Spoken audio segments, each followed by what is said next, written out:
രാഹുൽ മാങ്കൂട്ടത്തിൽ ഒരു വ്യക്തിയെ മാത്രം നിങ്ങൾ എടുക്കരുത്. രാഹുൽ മാങ്കൂട്ടത്തിന് പിന്നിൽ ഒരു ഒരു ഒരു പ്രപഞ്ചം തന്നെയുണ്ട്. വി ഡി സതീശൻ, രമേശ് ചെന്നിത്തല, മുരളീധരൻ ഒഴിച്ച് നാലാമതൊരാൾക്ക് രാഹുൽ മാങ്കൂട്ടത്തിനെതിരെ തിരിയാൻ ഭയമായിരുന്നു. ശ്രീകുമാർ മനയിൽ, നേരത്തെ ഇവിടെ ഷാനിബ് പറഞ്ഞ ഉദാഹരണം ഇപ്പോഴും എൻ്റെ മുമ്പിലുണ്ടോ? ഈ തൃക്കാക്കര ഉപതെരഞ്ഞെടുപ്പ് നടക്കുമ്പോൾ രാഹുൽ മാങ്കൂട്ടത്തിൻ്റെ മൂർധാവിൽ ചുംബിക്കുന്ന വി ഡി സതീശൻ്റെ ചിത്രം. തൻ്റെ യങ് ബ്രിഗേഡാണ് തെരഞ്ഞെടുപ്പ് ജയിപ്പിച്ചത് എന്ന വലിയ അഭിമാനം സതീശനുണ്ടായിരുന്നു. ഷാഫി പറമ്പിലും രാഹുൽ മാങ്കൂട്ടവും ഒക്കെ അടങ്ങുന്ന യുവാക്കളുടെ പ്രവർത്തനം, അതിന് വലിയ അപ്രീസിയേഷൻ കിട്ടിയിരുന്നു. പിന്നെ വളരെ പെട്ടെന്നാണ് പടവുകൾ ചവിട്ടിക്കയറുകയല്ല, ഓടിക്കയറുകയാണ് ചെയ്തത്. ഒരു ചെറുപ്പക്കാരന് എത്ര പെട്ടെന്ന് സ്ഥാനമാനങ്ങൾ കിട്ടാമോ അത്രയും പെട്ടെന്ന്, ഒരുപക്ഷെ കോൺഗ്രസിൻ്റെ ചരിത്രത്തിൽ ഏറ്റവും സ്പീഡിൽ സ്ഥാനമാനങ്ങൾ കിട്ടിയിട്ടുള്ള ആൾ രാഹുൽ മാങ്കൂട്ടമായിരിക്കും. പക്ഷേ ഇപ്പോൾ പാർട്ടി തന്നെ പ്രതിസന്ധിയിലാവുന്ന ഒരു തെരഞ്ഞെടുപ്പ് രംഗത്ത് പാർട്ടിക്ക് തന്നെ മുഖം നഷ്ടപ്പെടുന്ന അവസ്ഥയുണ്ട്. പരാതികളൊന്നും വന്നുകൊണ്ടിരിക്കുകയാണ്. ഇന്ന് രാത്രി നമ്മൾ സംസാരിക്കുന്നതിന് തൊട്ടു മുമ്പാണ് കോൺഗ്രസിൻ്റെ പ്രവർത്തകയായ, കോൺഗ്രസിൻ്റെ ഒരു സംഘടനയുടെ നേതാവായിട്ടുള്ള, സംസ്കാര സാഹിതിയുടെ പ്രവർത്തകയായിട്ടുള്ള വ്യക്തി തൻ്റെ അനുഭവം പറഞ്ഞത്. രണ്ടാമത്തെ FIR രജിസ്റ്റർ ചെയ്തിരിക്കുന്നു ബലാത്സംഗ പരാതിയിൽ. എന്തൊക്കെ സംഭവിച്ചാലും രാഹുൽ മാങ്കൂട്ടത്തിനെതിരെ ഇനി ഒരു നടപടിയും എടുക്കാൻ പറ്റാത്ത അവസ്ഥയിലേക്ക് കോൺഗ്രസ് ഇങ്ങനെ നിസ്സഹായാവസ്ഥയിലായി പോകുന്നത് എന്തുകൊണ്ടാണ്? അതിന് കാരണം വേണമല്ലോ.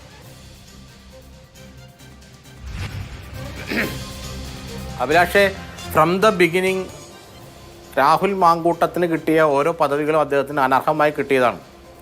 അദ്ദേഹത്തിന് ആ പദവിയിൽ ഇരിക്കാൻ വേണ്ടി തന്നെ വലിയ ചില ഗൂഢാലോചനകൾ ഈ പാർട്ടിയിൽ നടന്നിരുന്നു. അതിൻ്റെ ഫലമായിട്ടാണ് അദ്ദേഹം യൂത്ത് കോൺഗ്രസ് സംസ്ഥാന പ്രസിഡൻ്റായതും പാലക്കാട് ഉപതെരഞ്ഞെടുപ്പിൽ മത്സരിച്ച് അവിടെ നിന്ന് MLA ആയതും. ഇത് ഞാൻ കഴിഞ്ഞ ദിവസം ഒരു ചാനൽ ഇത് തന്നെയാണ് പറഞ്ഞതാണ്. കാരണം സമീപകാലത്ത് കേരളത്തിലെ കോൺഗ്രസിൻ്റെ ചരിത്രത്തിൽ കാണാത്ത വിധത്തിലുള്ള ചില ഗൂഢാലോചനകൾ ഈ രാഹുൽ മാങ്കൂട്ടത്തിൻ്റെ കാര്യത്തിൽ നടന്നിരുന്നു. അദ്ദേഹത്തെ പാർട്ടിയിലെ പടവുകൾ ചവിട്ടിക്കയറ്റിപ്പിക്കുന്ന കാര്യത്തിൽ നടന്നിരുന്നു. അന്ന് അതിനെ ചവിട്ടിക്കയറ്റാൻ സഹായിച്ച ആളുകൾക്ക് പിന്നീട് കൈപൊള്ളി. അങ്ങനെയാണ് അവർ ഇദ്ദേഹത്തെ ഉപേക്ഷിക്കുന്നത്. ഈ പറഞ്ഞ സൈബർ ആക്രമണം തുടങ്ങിയ കാര്യങ്ങളൊക്കെ അതിനുശേഷമാണ് ഉണ്ടാകുന്നത്. ആരാണോ ഈ വിഷവിത്തുകളെ വിതച്ചത്, അവർ അതിൻ്റെ ഫലം ഈ കാറ്റ് വിതച്ച് കൊടുങ്കാറ്റ് കൊയ്യുന്നു എന്ന് പറഞ്ഞ പോലെയായിരുന്നു യഥാർത്ഥത്തിൽ ഈ രാഹുൽ മാങ്കൂട്ടത്തിൻ്റെ വിഷയം. എനിക്കത് വ്യക്തമായിട്ടറിയാം. ഞാൻ ഒരു 12 വയസ്സ് മുതൽ എൻ്റെ വിദ്യാഭ്യാസ കാലം മുഴുവൻ ഞാൻ ഈ പാർട്ടിയായിട്ട് പ്രവർത്തിച്ച ആളാണ്. പിന്നീടാണ് മാധ്യമപ്രവർത്തനമായിട്ട് ജോലി തുടങ്ങിയത്. അതുകൊണ്ട് എനിക്ക് എൻ്റെ ഒപ്പം പ്രവർത്തിച്ച ആളുകൾ തന്നെയാണ് ഇപ്പോഴും KPCയിൽ അടക്കിയിരിക്കുന്നത്.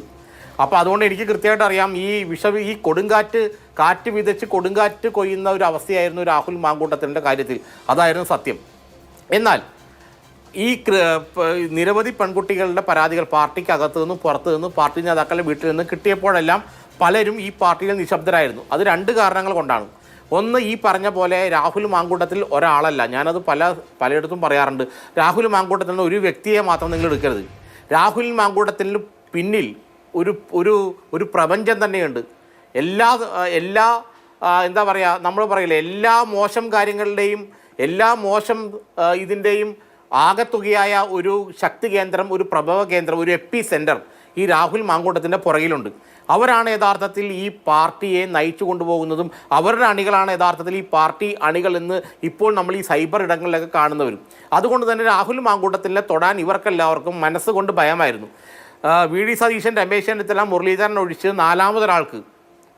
നാലാമതൊരാൾക്ക് രാഹുൽ മാങ്കൂട്ടത്തിനെതിരെ തിരിയാൻ ഭയമായിരുന്നു. അതിൻ്റെ കാരണം ഈ 3 പേർക്കും ഈ മറ്റ് എന്താ പറയുക, നമ്മൾ മടിയിൽ കനമുള്ളവനെ വഴിയിൽ ഭയമുള്ളൂ എന്ന് പറയുന്നവർ ഈ 3 നേതാക്കൾക്കും കാര്യമായിട്ട് മടിയിൽ കനമില്ലായിരുന്നു. അതുകൊണ്ടാണ് അവർ കൃത്യമായിട്ട് ഈ രാഹുൽ മാങ്കൂട്ടത്തിനെതിരെ നിലപാടെടുത്തത്. രമേശ് ചെന്നിത്തല ആദ്യമേ പറഞ്ഞത് ഇദ്ദേഹത്തെ കൊണ്ട് രാജിവെപ്പിക്കണമെന്നായിരുന്നു. പക്ഷേ പാർട്ടിയുടെ പൊതു അഭിപ്രായം തൽക്കാലം രാജിവെക്കേണ്ട, അപ്പോൾ രാജിവെച്ചാൽ ഇപ്പോൾ ബൈ ഇലക്ഷൻ BJP പ്രഖ്യാപിച്ചാൽ നമുക്ക് തിരിച്ചടിയാവും എന്നുള്ളത് കൊണ്ടാണ് അന്ന് രാജിവെക്കേണ്ടെന്ന് പറഞ്ഞത്. പക്ഷേ രാജിവെപ്പിക്കണമെന്നാണ് അദ്ദേഹം പറഞ്ഞത്.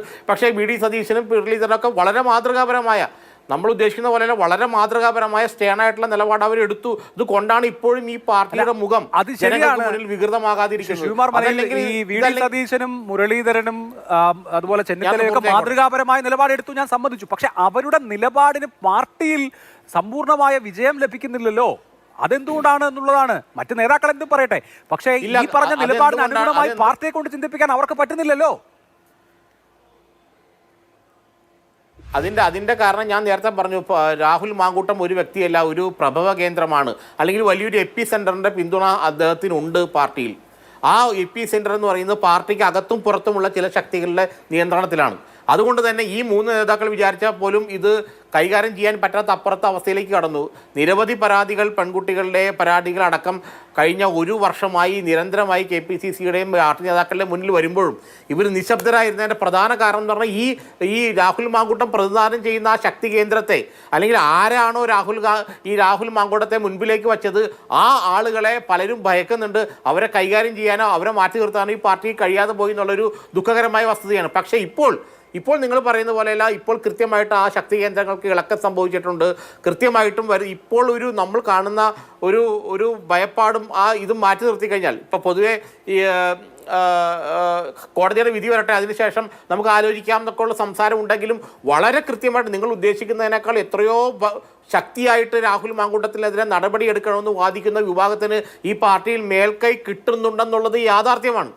അവർക്ക് മേൽക്കൈ കിട്ടുന്നുണ്ട്. അവർ തന്നെയായിരിക്കും വരും ദിവസങ്ങളിലൊക്കെ ഇക്കാര്യത്തിൽ നിയന്ത്രണം ഈ അപ്പർ ഹാൻഡ് ഉണ്ടാവുക. അവർ തന്നെയായിരിക്കും രാഹുൽ മാങ്കൂട്ടത്തിൻ്റെ കാര്യത്തിൽ കൃത്യമായ നിലപാടുകൾ കൈക്കൊള്ളുകയും നടപടികൾ കൈക്കൊള്ളുകയും ചെയ്യുക. ഇപ്പോൾ VM സുധീറിനെ പോലുള്ളവർ പോലും പറയാൻ കാരണം കൃത്യമായിട്ട് ഈ പാർട്ടി വളരെ അപകടാവസ്ഥയിലേക്ക് പോകുന്നു, വലിയൊരു ഭീഷണിയിലേക്ക് പാർട്ടി പോകുന്നു. തെരഞ്ഞെടുപ്പിൽ എന്താ പറയുക, സ്ഥാനാർത്ഥികളായവർക്ക് ജനങ്ങളെ അഭിമുഖീകരിക്കാൻ പോലും പറ്റാത്ത അവസ്ഥയിലേക്ക് കേരളത്തിൽ കൊണ്ടുവന്നു. അല്ലെങ്കിൽ CPM വളരെ കൃത്യമായിട്ട് ഈ UDFിൻ്റെ സ്ഥാനാർത്ഥികളെ ജനങ്ങളിലേക്ക്, പ്രത്യേകിച്ച് ഞാൻ എറണാകുളം നേരത്തെ ജീവിക്കുന്ന ആളാണ്. അവിടെയൊന്നും UDFിൻ്റെ സ്ഥാനാർത്ഥികൾ ചെല്ലുമ്പോൾ അവർ രാഷ്ട്രീയം പറയാതെ മറ്റു പലതും പറഞ്ഞ് വോട്ട് ചോദിച്ച് പോരേണ്ട അവസ്ഥയിലേക്ക് വരെ വന്ന ഒരു ഘട്ടമുണ്ടായി. അപ്പോഴാണ് ഈ പാർട്ടി ഉണർന്നതും. ഏതായാലും ഒരു കാര്യം ഉറപ്പാണ്, രാഹുൽ മാങ്കൂട്ടത്തിനെ പോലെ ആളെ അധികം നാൾ ഈ പാർട്ടിയിൽ ഉണ്ടാവുമെന്ന് വിശ്വസിക്കാൻ ഞാൻ ആളല്ല. അഥവാ അങ്ങനെ ഉണ്ടാവുകയാണെങ്കിൽ പിന്നെ ഈ പാർട്ടിയുടെ കാര്യം ദൈവം തമ്പുരാന് മാത്രമേ, ദൈവത്തിന് പോലും പ്രവചിക്കാൻ പറ്റില്ല എന്നാണ് ഞാൻ വിശ്വസിക്കുന്നത്.